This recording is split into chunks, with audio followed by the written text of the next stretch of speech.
Dante's Boxing Nation, what's going on, guys? So Jessie Bam Bam Rodriguez, who was put on the map by Shakur Bam Bam Stevenson.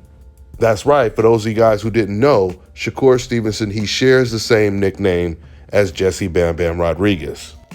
So shortly after Shakur Stevenson went out of his way to praise Bam Bam and give him a well-needed boost in his career, well, that same year that Shakur Stevenson was praising Bam Bam Rodriguez, Shakur also posted on his Instagram that Shakur, he deserved to be Fighter of the Year.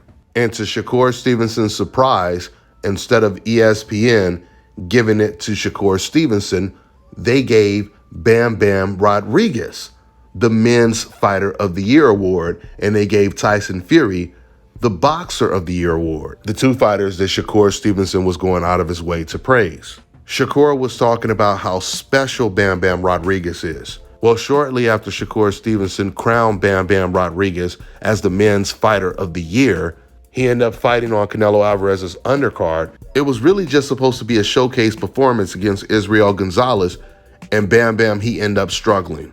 He was supposed to completely dominate him, and he was supposed to impress everyone, and that was supposed to further prove that he was, quote unquote, the Fighter of the Year.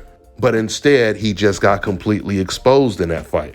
Now, I have been telling you guys that Bam Bam Rodriguez's toughest test would be against Roman Chocolatito Gonzalez. Not only would it have been his biggest challenge, it also would have gave Bam Bam the most exposure in his career. It would have been the biggest fight for him. So if Bam Bam Rodriguez was this special fighter and he was the Men's Fighter of the Year, it would be a no-brainer for him to go after Roman Gonzalez, especially considering the fact that Roman Gonzalez is up in age. But instead of Bam Bam going after that fight, you know what he does? He vacates his title and moves down in weight to go after weaker champions that no one has ever heard of, which means it would be much harder for DAZN to promote those type of fights. Bam Bam versus Roman Gonzalez would have been one of the biggest fights of the year on DAZN. So this move, it makes absolutely no sense. Well, actually, let me revise that. It makes all the sense in the world, because Bam Bam would have got completely destroyed. If Bam Bam struggled against Israel Gonzalez, there's no way he would have beat Roman. I don't even think it would have went the distance. I believe Roman would have stopped Bam Bam because he has a very weak defense. And Jessie Rodriguez, he understood this. But not only did Jessie understand this, Eddie Hearn understood it as well.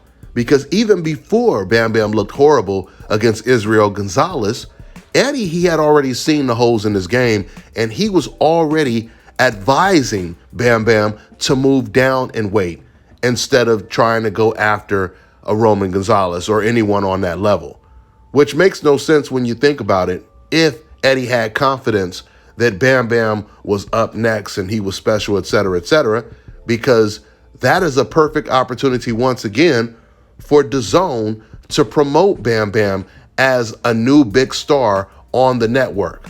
But instead, Eddie would rather just keep Bam Bam underground and keep him winning. I mean, just think about it. Who does that? Who moves up in weight, avoids the toughest challenge in that division, and then moves back down in weight to fight weaker champions? Usually a fighter moves up for two different reasons. Either because they can no longer make weight, or because they are looking for new, tougher challenges, new, bigger challenges. Now, Jessie said the reason why he's moving down in weight because he wants to win titles down there before his body grows too much and he can no longer make the weight at 112. But if that's the case, instead of fighting Israel Gonzalez, why wouldn't he try to make the Roman Gonzalez fight his priority? Beat him, then move back down to 112. You know, by way of contrast, the reason why fighters like Jamal Charlo and Demetrius Andrade, the reason why they moved up from 154 to 160 is because Canelo and Gennady Golovkin were there. Now, just imagine if Jamal and Demetrius Andrade, they moved up to 160 and the Golovkin and Canelo fights were available for them, meaning Canelo and Golovkin weren't avoiding them. And Andrade or Charlo, they decide to fight against some no-name opponent on an undercard at 160, and then after that, move back down to 154 and fight against champions that no one has ever heard of. That's not going to do anything for their career, really. outside of them being able to say they won another belt. This is pretty much what Bam Bam Rodriguez did, but it's actually worse for Bam Bam Rodriguez because the guy that he's avoiding is an older, faded version of Roman. And Bam Bam Rodriguez still doesn't have the confidence that he can beat him. And this is the guy that Shakur Stevenson was making videos on Instagram, recording himself watching a Bam Bam Rodriguez fight and just constantly shaking his head like, man, this kid is so good. Man, he's so good. Man, he's so special. Man, we all know that if other young fighters like Bruce Carrington, Frank Martin, Jaron Ennis, Michelle Rivera, who Frank Martin is fighting next, we know that if they were in Roman Gonzalez's division or they moved up to that weight class where Roman was at, they would all be aggressively going after him. Why isn't Bam Bam doing the same thing? We know what time it is. That's all I got for now, guys. I'm on to the next one.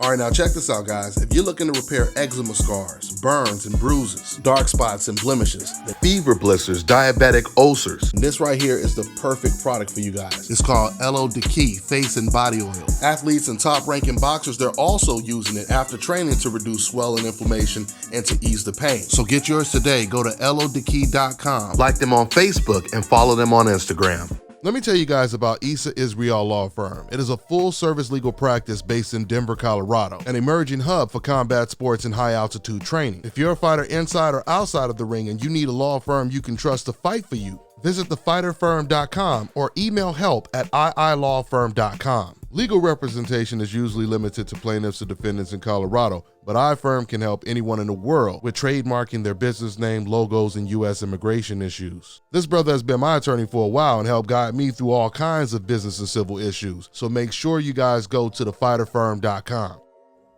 Fellas, I've got some great news for you. If you've lost your hair or have a receding hairline, the time has come when you can finally get your hairline back through a process called scalp micropigmentation. So here's how it works. It's a hair tattoo that replicates the look of your hair follicles when you have fully shaved it down. So to get this hookup, make sure you follow and contact my man Scalp Carolinas on Instagram.